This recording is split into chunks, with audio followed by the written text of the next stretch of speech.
This is live from my office. It is an honor to finally say hi. We've had some scheduling issues and some crazy things go on, but the great Peter Cuneo is here. And if there's a Mount Rushmore to CEOs saving businesses, you're all four faces. Well, I don't know about that, but I've had a lot of adventures. It's true. The book, pardon me, the new book is Superhero Leadership. This, of course, is a play on your time at Marvel. If I remember the story accurately, Marvel was going bankrupt. You went in. A few years later, you sold it to Disney for $4.5 billion. Not a bad turnaround. You're slightly off. Marvel had just come out of bankruptcy Okay. when I arrived, and it is true that there were still a lot of people thinking Marvel wasn't going to make it and would go back into bankruptcy. That is true, but it had just come through a terrible 2-year period of being in bankruptcy, and so as you probably know, what my career has been around doing what we call turnarounds for Yeah. heavily distressed businesses. And Marvel is the one that gets the most attention. I've done 6 others, though. I can think of Black and Decker and Clairol and Remington. Um, and we were talking before all the travel you've done over your life. If you don't mind mentioning, how many miles are you sitting at? How many miles am I? You mean that I haven't used yet? Yeah. About 2 million. So if you've flown to 8 to 10 times more than that, 15 million or so, did they give you a plane at some point? Now, you know the airlines. They're really they claim to be empathetic, but not too much. Not so much. Well, like I said, I'm honored to have you here, and I love your story. And the point of superhero leadership, 28 ways to lead with courage, strength, and compassion, is to teach others through your experiences how to be better managers of people, no matter what you're doing in life, right? Yeah, the book is really for a number of different audiences. It's it's first and foremost in a way for young people who aspire to leadership or people who are already in leadership positions that would like to get better. We never stop learning leadership, in my opinion. Right. I'm still, I won't tell you my age, but I'm well up there and I'm still learning stuff every day. So Well, you the have other all thing your is hair. the other thing You that have a full head of hair, sir. That's annoying to me. well, again, it's genetic. You know, you get your hair from your mother's father. Okay, so I know who to Man. blame. So, well, you think about your grandfather, whether how he did at your age, and see if it matches up. Right. Yeah. There you go. It's not a game show. That's a whole lot of fun. In the book, you lay it out, and I love this narrative style. 28 cardinal virtues, short to the point chapters. You can pop in anywhere in this book, or you can read it cover to cover from front to back right away, and you will gain something immediately. The narrative style came to you how? Um, I guess I've always, even from when I was young, been a storyteller, and and so on. Of course, I didn't realize it at the time, but so I'm often like to talk about my experiences, good and in some cases not so good. I'm not perfect, for sure, and many of my 28 essentials I learned the hard way by making mistakes. Sure. And if you're honest with yourself, and sometimes that's hard, you realize you blew it. It wasn't someone else. It wasn't so-called bad luck. You blew it. And okay, you learn from it. That's really what I think. So of the 28, I don't know, I've never counted how many came from negative lessons or wake-up calls that I got as a leader, but there's certainly quite a few. And Well, virtue number two is admit your mistakes because yeah, I've been on the radio. yeah. Well, Pardon me. and It's a you good thing we should have editing. admit your mistakes to yourself too, not Yeah, just right. Admitting your mistakes is key. And I've worked for so many people who didn't have that skill, right. and they didn't see the negative impact of it. Yeah, it's almost not a skill. It's what, a behavior, an instinct, Yeah. a mindset. I think it's just hard. Look, honestly, we're human and we all have our sort of cocoon that we live in. Where we have a self-image that's pretty good and we're happy with it. And when we mess up our self-image, it can be painful. And one of my other essentials in the book is find other peoples who will tell you the truth, even when Right. it hurts. That's very hard to do for people, and no one wants to listen to when they messed up. But actually, we learn more from our failures than we do from our successes. And having people tell you the truth is interesting because another virtue that popped out for me was number four: listen, even if you don't know the answer. One of the most influential people in my life, I came in, I was 22 years old, I suppose. And I came into his office. He was the general manager of this particular radio station, 95 SX in beautiful Charleston, South Carolina. We were a huge hit. And for whatever reason, I had an issue on a particular day. And at 22, I went to him and I was complaining. Mhm. And he had a smile on his face like you do now. And I got through my complaining and I said, well, I don't understand what's funny about this. And he said, right now you're whining. He said, I want you to go home and I want you to think about what you're asking me. And I want you to formulate an answer of how to solve it. And when you come back to me and tell me what your solution is, we'll come up with a way to solve this together.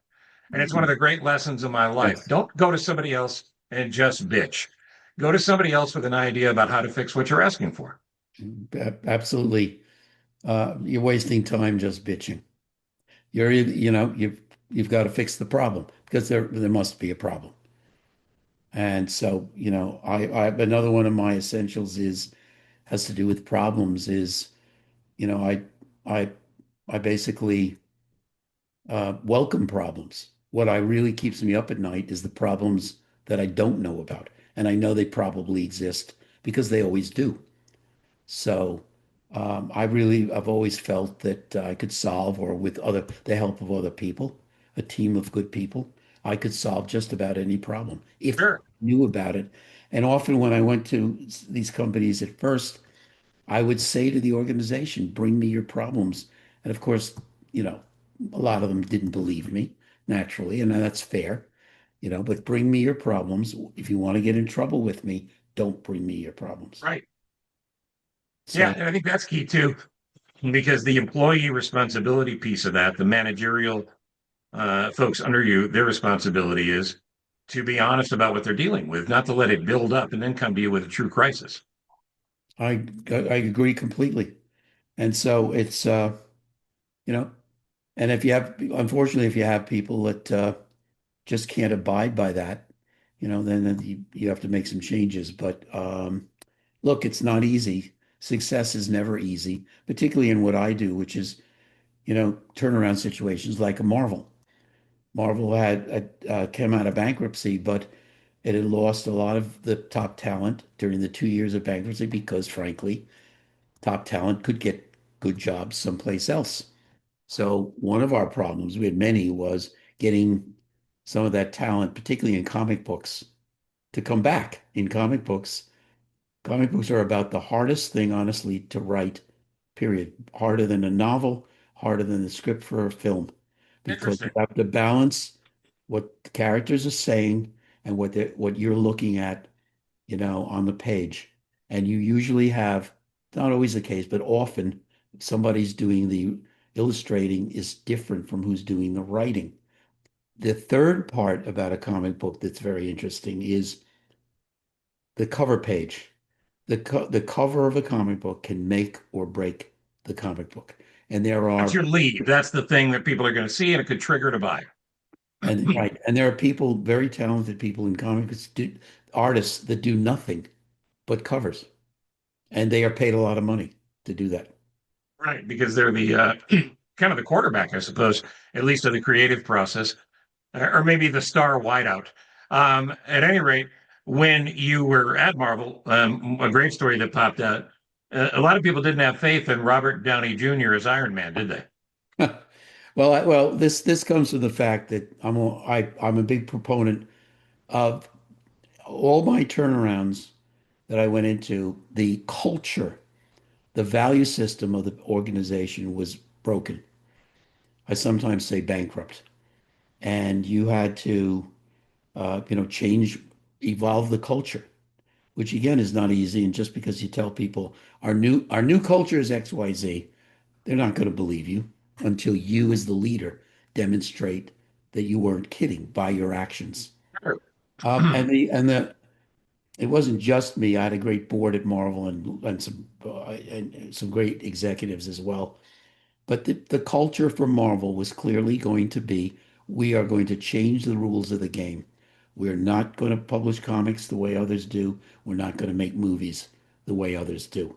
It's going to be different. And so people often ask me, well, what's a couple of examples of how you change the rule of the game? And it's true, to your point, one of the ones that I do like to talk about, which I think illustrates my point very well, is the casting of Robert Downey Jr. as Iron Man, Tony Stark. Because a little bit of background, we had just formed our own studio. This is 2006. We created Marvel Studios. Okay. Before that, we'd been very successful partnering with big studios, not to criticize them. We had X-Men, we had Hulk, we had Spider-Man. They were all huge hits. So we had good partners, but we thought we could do it even better by ourselves and frankly make more money because we were Right. keeping all the money for ourselves, not sharing. Sure. So we created Marvel Studios and the we raised $550 million to finance Marvel Studios. And essentially the first film was coming up and it had to be a hit. And we decided the first film would be Iron Man.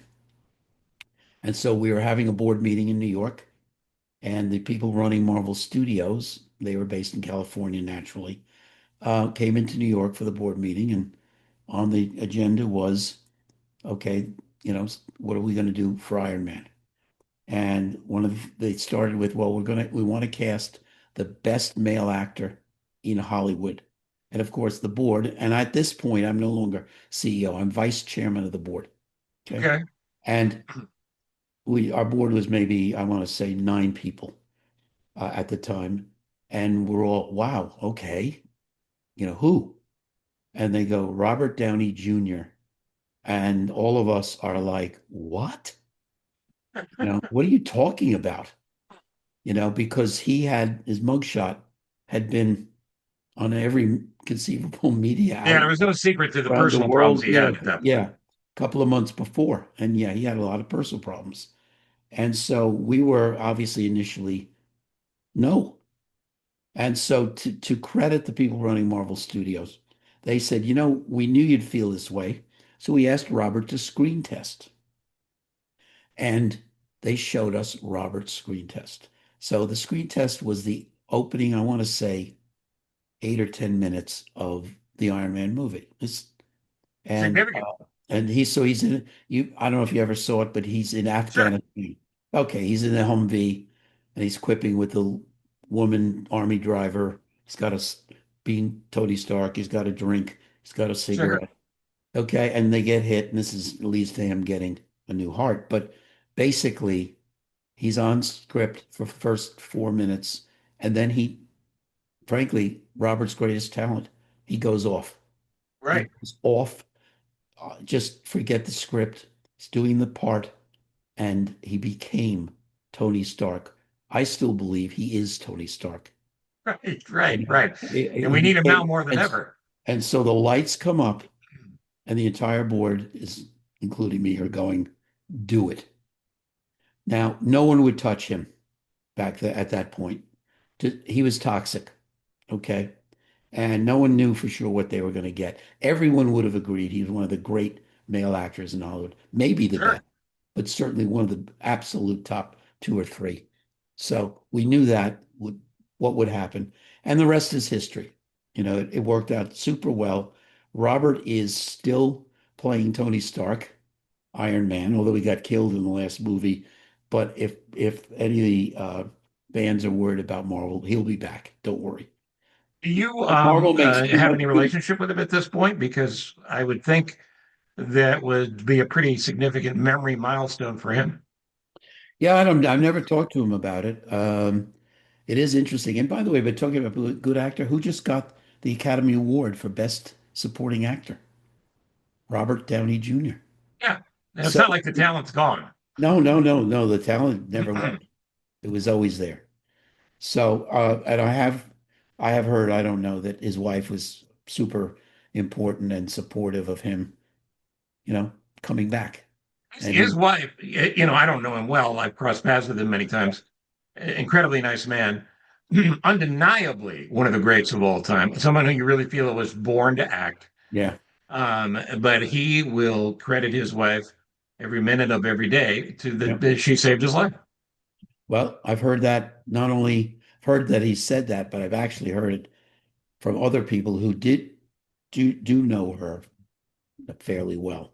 So I'm that fits with, what I've heard and come to believe.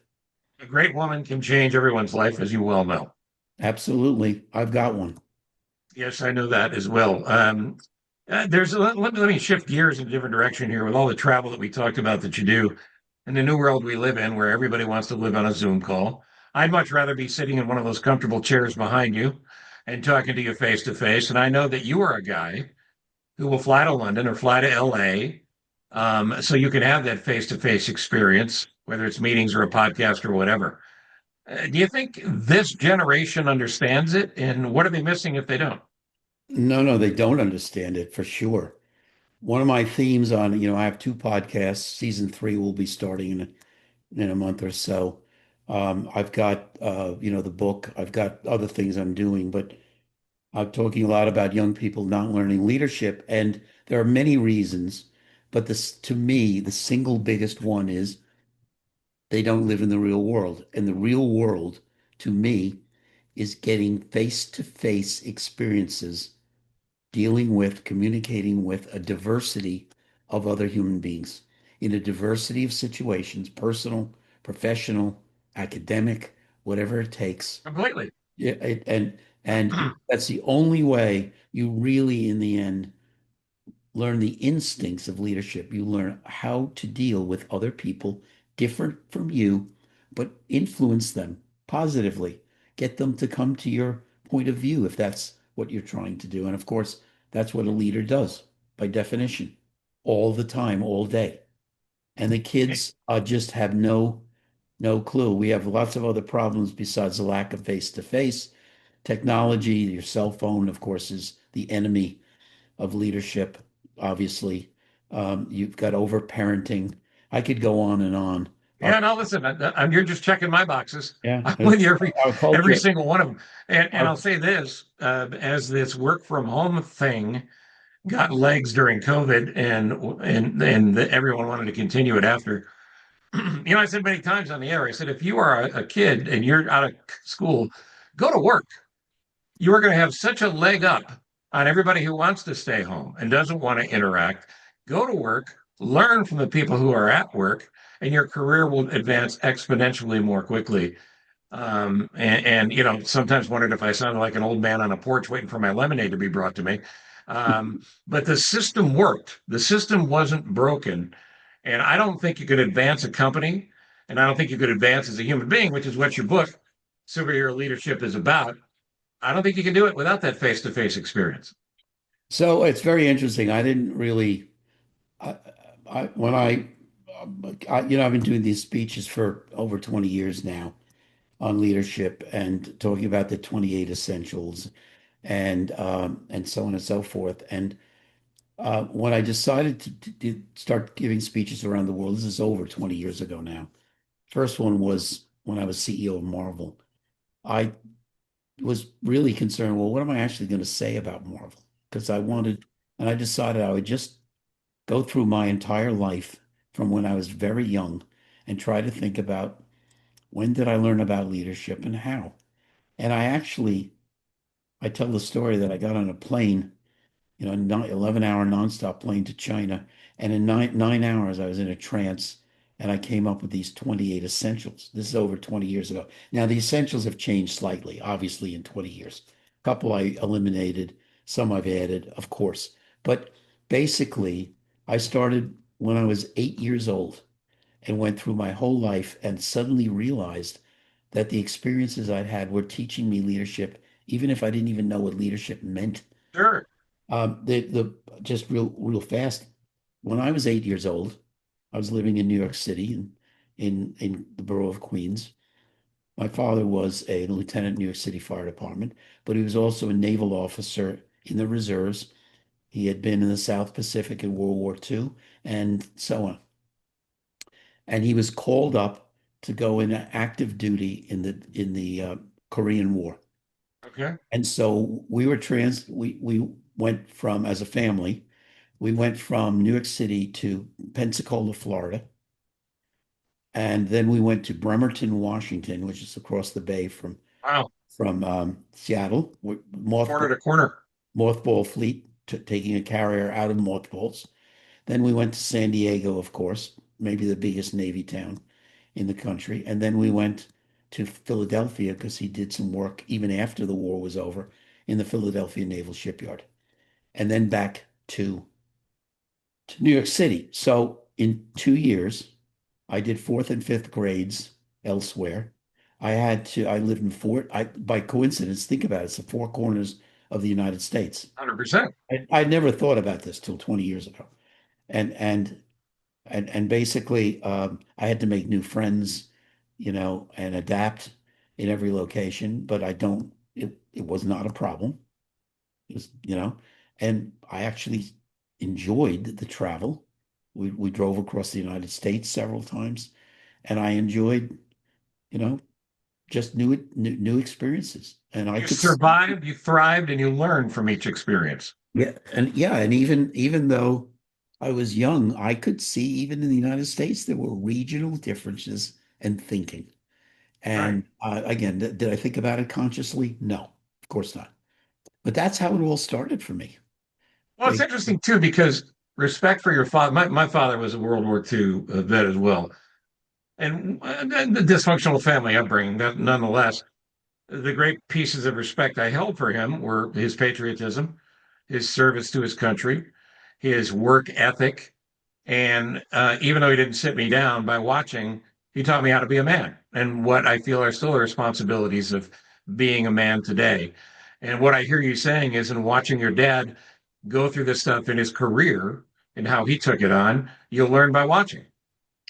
learn by watching him. Do you know what it's like when you're 10 years old and you get on the captain's gig, the boat, and go out to a giant aircraft carrier Pretty and cool. go up to the officers' mess and have dinner with 50 Oh other man, officers and you're 10 years old? Believe me, you never forget that. that had to be fantastic. Yeah, and It does bring up a key question, I think, that you covered in different places throughout your career. But all of us have mentors. All of us have people we look up to. All of us have somebody who, along the course of your career, changed your life. Maybe it's your dad. Maybe it's an uncle. Maybe it's not a relative. Maybe it's somebody you work for. Who's that person for you? well, there's not one person, there's a multiplicity of persons. I was very blessed because and I've had a very diverse life. So, besides traveling a lot when I was young, I grew up in New York City. I went to public high school in New York. I went upstate New York to Alfred University. I have a degree in Sure. ceramic engineering. From there, I worked in a fiberglass factory for a year. And then I went into the United States Navy as an officer into the Vietnam War. I did two tours, learning more about leadership for sure there. Then after that, I went to Harvard Business School, which I never expected. I didn't even know Harvard had a business school. And if I hadn't gone into the Navy, that never would have happened. And then I started working and got my first turnaround. I got thrown into by my boss, who I I was in shock. I had no idea. I didn't think I had any skills at all.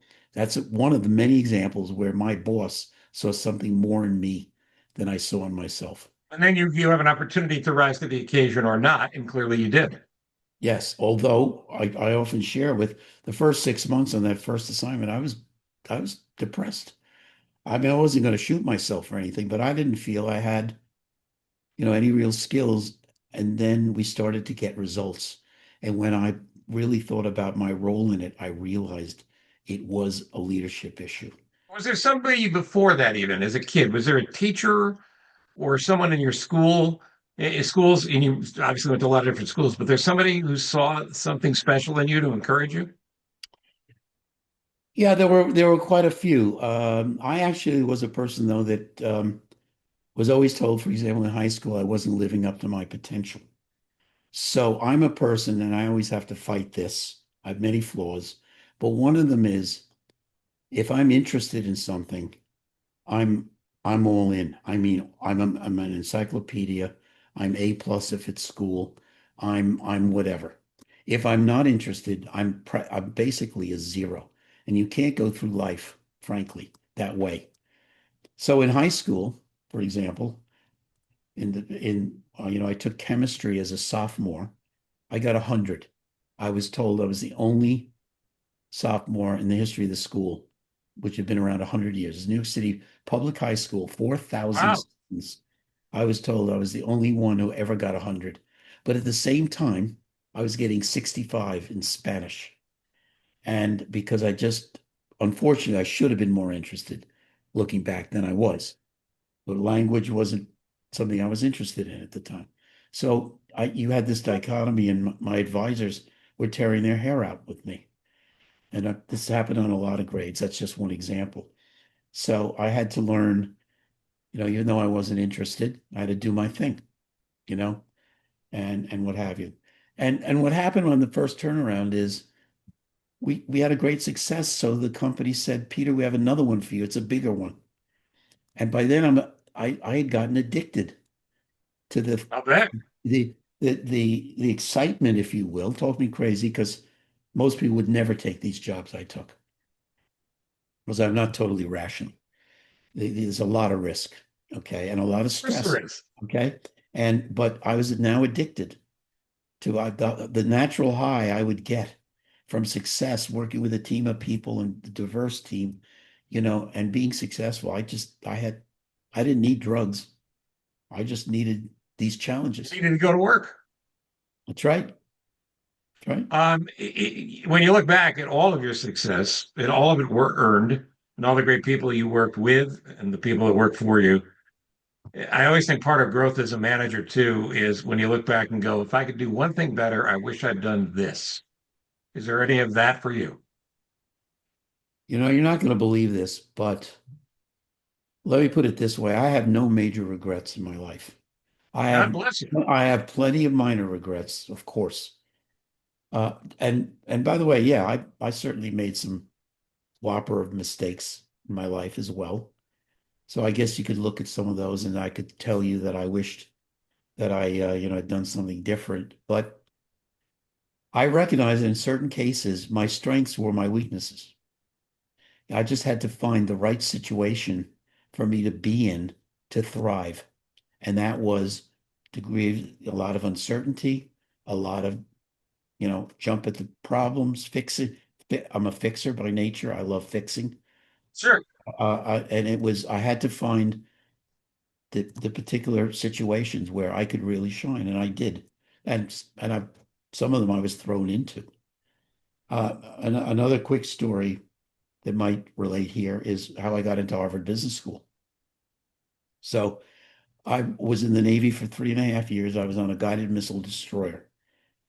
These qualifications won't mean anything to you, but I was fleet officer of the deck. That's qualified. I was one of the ship drivers. Captains don't drive the ships anymore. Naturally, they have someone else, which takes a lot of practice and a lot of time. These ships are very big, and you're 24 years old, and you have the responsibility for 300 sailors, 20 officers on this big ship.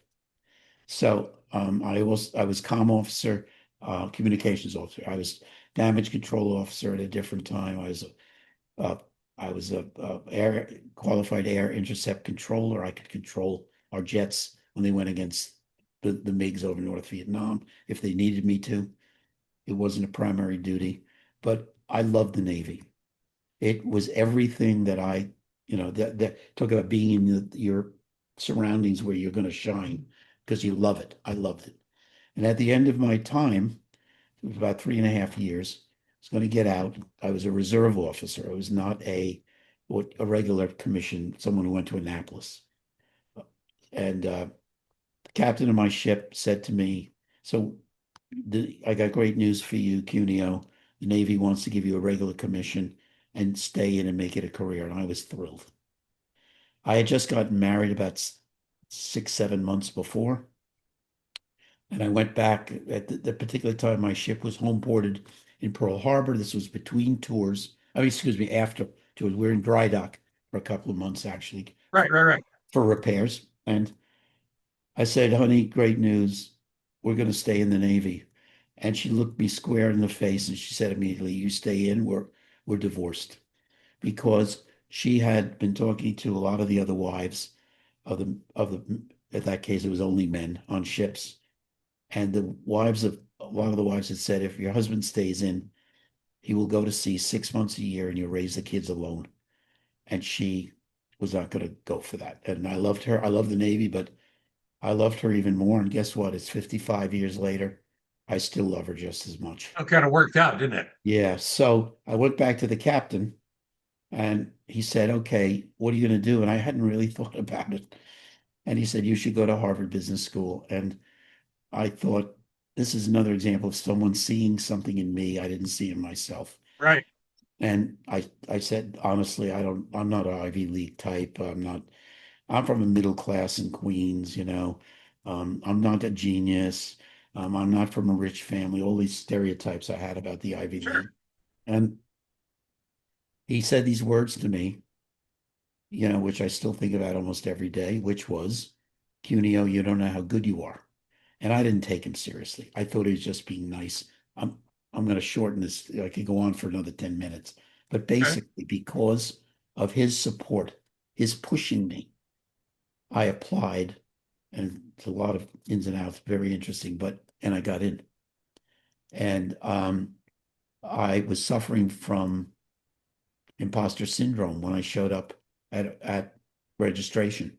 I thought Right. they pulled out the wrong letter out of They're going to find out I'm here. one pile was rejections, the other pile was acceptance. They must have just reached in the wrong pile. I shouldn't be here. But guess what? After 3 months, not only did I know I should be there, I I did very well. I had academic honors.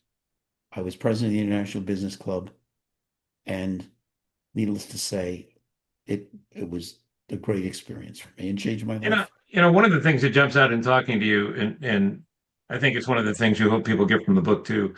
Every day is not sunshine and puppies, but the more positivity you can bring to your life, the more positivity you're going to get out of your life. And you seem like someone who has an optimistic attitude about things. And I think that's probably helped you an awful lot along the way. I credit my mother completely. My mother, if we were Catholic, which we weren't, but she would have been sainted because she was a saint and she was very optimistic. And that, you know, she told me every day, Peter, you can be whatever you want in life. You could do whatever you want. And even when I got old enough to know, no, that's not really possible, it still gets to you emotionally. And so I always had an optimistic view of the world. I was always willing to take risks, you know, always assuming things would work out, Sure. always looking at jobs that no one else would take, you know, and so on and so forth. But I credit her every day growing up. That's what I heard. You had, and I know you know this, in certainly in reflection, we all figure it out when you try to figure out who your parents were. Your parents were way ahead of their time in taking the interest they took in you and the support they gave you, and your father even including you in that dinner in the mess hall, things like that. Those are things not everybody did of that generation at all. Yeah, but you know what? It's interesting because we were out of that greatest generation thing. You know, my father was a vet, World War II. We were in a new development in the early, 1950s in Queens, and everyone on the street, most of them were vets from World War Sure. II with their young families. And so there was a very you would get the sense anytime about how, we won the big one, we're great, but here are the things you talked about, your father teaching you how to be a man and giving you values. That's what was happening in my neighborhood because these vets, were they Army, Navy, it didn't matter. Air Force, Sure. they all came out of that struggle with the same collection of values, of principles. And so I will tell you, I think supporting the family and and doing the things that my parents did, I think a lot of people were doing it. I really do. I don't Well, wish. that's enlightening to hear and good to hear. One of the things you cover in the book is know when to go. So we're going to go now, but I want to mention a couple of things. Your co-author is a man named Joe Garner, who I've known for many years, and Joe is terrific. And I hope you enjoyed working with him because he really can help propel a story. I met Joe originally as the producer of one of our podcasts, and Okay, now two podcasts. And uh, he of course it we after I got to know him, we naturally talked about books. Joe has had 6 books on the New York Times bestseller list. And so here is a talent I was lucky to be able to work with. One of my great problems that I have to fight all the time is I'm fundamentally impatient. And you can't write a book if you're impatient. And by working with Joe in the way we did, it made it all, frankly, pretty easy. And we had my life story and the principles I want to do, but we also had his writing skills. sure, And he didn't just take what I said, he recorded what I said and wrote it up, but then he inserted in that write-up some things from him, right. which actually in many cases improved the book. And then I would, read what he did and do a little editing. But basically, that's how we put it together. Yeah, he has an innate ability to whoever he works with to find their voice and to be able to write in their voice very closely. So couldn't be a bigger Joe Garner fan. As I couldn't be a bigger Peter Cuneo fan. It's an honor to meet you. Thank you for all you've done, the jobs you've provided, the lives you've provided and helped, All and the right. work you continue to do. All right. That's the book, kids. If you're watching on YouTube, go out and get it. If you're not, it's Superhero Leadership, Peter Cuneo, Cuneo. Thank you, sir. I enjoyed this. Thank you, Steve, very much. Thanks for having me. Hope to see you again soon. Stay healthy and happy. All right. You too. Bye-bye.